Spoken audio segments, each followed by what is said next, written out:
ಈ ನೆಲದ ಸಂಸ್ಕೃತಿ ನಾಡಿನ ಒಳಿತಿಗಾಗಿ ಹೋರಾಡಿ ಮಾನವೀಯ ಮೌಲ್ಯಗಳನ್ನು ಎತ್ತಿ ಹಿಡಿದ ಮಹಾನ್ ಪುರುಷರ ಆಚರಣೆಗಳು ಕೇವಲ ಅವರವರ ಸಮುದಾಯಕ್ಕೆ ಸೀಮಿತವಾಗಿರದೆ ಅವರ ಸ್ಮರಣಾರ್ಥ ನಡೆಯುವ ಜಯಂತಿಗಳನ್ನು ಎಲ್ಲಾ ಸಮುದಾಯದ ಜನರು ಭಕ್ತಿಯಿಂದ ಆಚರಿಸುವುದು ಅವಶ್ಯವಾಗಿದೆ ಎಂದು ಹಾನಗಲ್ ಶಾಸಕರಾದ ಶ್ರೀನಿವಾಸ್ ಮಾನೆ ಹೇಳಿದರು. ಶ್ರೀ ಛತ್ರಪತಿ ಶಿವಾಜಿ ಮಹಾರಾಜರ 399ನೇ ಜಯಂತ್ಯೋತ್ಸವ ಕಾರ್ಯಕ್ರಮ ನಡೀತಾ ಇದೆ. ಈ ಕಾರ್ಯಕ್ರಮದ ದಿವ್ಯ ಸಾನ್ನಿಧ್ಯವನ್ನು ಪಟ್ಟಣದಲ್ಲಿ ತಾಲೂಕಾ ಮರಾಠ ಸಮಾಜದಿಂದ ನಡೆದ ಛತ್ರಪತಿ ಶಿವಾಜಿ ಮಹಾರಾಜರ ಜಯಂತ್ಯೋತ್ಸವದ ಕಾರ್ಯಕ್ರಮವನ್ನು ಉದ್ಘಾಟಿಸಿ ಮಾತನಾಡಿದ ಅವರು, ಶಿವಾಜಿ ಮಹಾರಾಜರ ಹಿಂದೂ ಸಾಮ್ರಾಜ್ಯ ಸ್ಥಾಪನೆಯ ಹೋರಾಟದಲ್ಲಿ ಅನೇಕ ಧರ್ಮದ ನಾಯಕರು ಪಾಲ್ಗೊಂಡಿದ್ದರು. ಅದರಲ್ಲಿ ಪ್ರಮುಖವಾಗಿ ಮುಸ್ಲಿಂ ಸಮುದಾಯದ ನಾಯಕರೇ ಹೆಚ್ಚಾಗಿದ್ದರು. ಆದರೆ ಇಂದು ಶಿವಾಜಿ ಮಹಾರಾಜರ ಮೂಲಕ ಒಂದು ಸಮುದಾಯವನ್ನು ದ್ವೇಷಿಸುತ್ತಿರುವುದು ಖೇದದ ಸಂಗತಿ ಎಂದರು. ಸ್ಥಾನಮಾನ ಕೊಟ್ಟಿದ್ರು, ದಲಿತರಿಗೆ ಸ್ಥಾನಮಾನ ಕೊಟ್ಟಿದ್ರು, ಹಿಂದುಳಿದವರಿಗೆ ಸ್ಥಾನಮಾನ ಕೊಟ್ಟಿದ್ರು.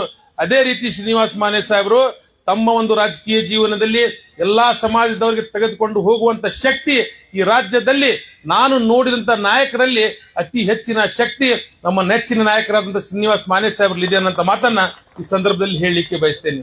ಛತ್ರಪತಿ ಶಿವಾಜಿ ಮಹಾರಾಜರು ಯಾವುದೇ ಸಮಾಜದ ವಿರೋಧಿಯಾಗಿರ್ಲಿಲ್ಲ. ಇವತ್ತು ಬಳಿಕ ಶಾಸಕ ಯಾಸಿರ್ ಖಾನ್ ಪಠಾಣ್ ಮಾತನಾಡಿ, ಭಾರತ ದೇಶವನ್ನು ಪರಕೀಯರಿಂದ ಮುಕ್ತಗೊಳಿಸಿ ಅಖಂಡ ಭಾರತ ನಿರ್ಮಾಣ ಮಾಡಲು ಹೋರಾಡಿದ ಅಪ್ರತಿಮ ನಾಯಕ ಶಿವಾಜಿ ಮಹಾರಾಜರ ಆಡಳಿತ, ಧೈರ್ಯ, ಅವರ ಹೋರಾಟದ ಮನೋಭಾವನೆ ನಮಗೆಲ್ಲ ಆದರ್ಶವಾಗಿವೆ. ನನ್ನ ಆಡಳಿತಾವಧಿಯಲ್ಲಿ ಸಮಾಜದ ಏಳಿಗೆಗೆ ಬೇಕಾದ ಎಲ್ಲ ರೀತಿಯ ಸಹಕಾರ ಸೌಲಭ್ಯಗಳನ್ನು ಒದಗಿಸುವ ನಿಟ್ಟಿನಲ್ಲಿ ಪ್ರಾಮಾಣಿಕ ಪ್ರಯತ್ನ ಮಾಡುವೆ ಎಂದು ಹೇಳಿದರು. ವಿರಕ್ತ ಮಠದ ಸಂಗನ ಬಸವ ಶ್ರೀಗಳು ಸಾನ್ನಿಧ್ಯ ವಹಿಸಿದ್ದರು.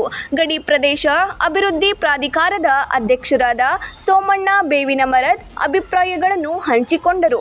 ತಾಲೂಕು ಮರಾಠ ಸಮಾಜದ ತಾಲೂಕು ಅಧ್ಯಕ್ಷರಾದ ಚಂದ್ರಶೇಖರ್ ಮಾನೋಜಿ ಪ್ರಾಸ್ತಾವಿಕವಾಗಿ ಮಾತನಾಡಿದರು.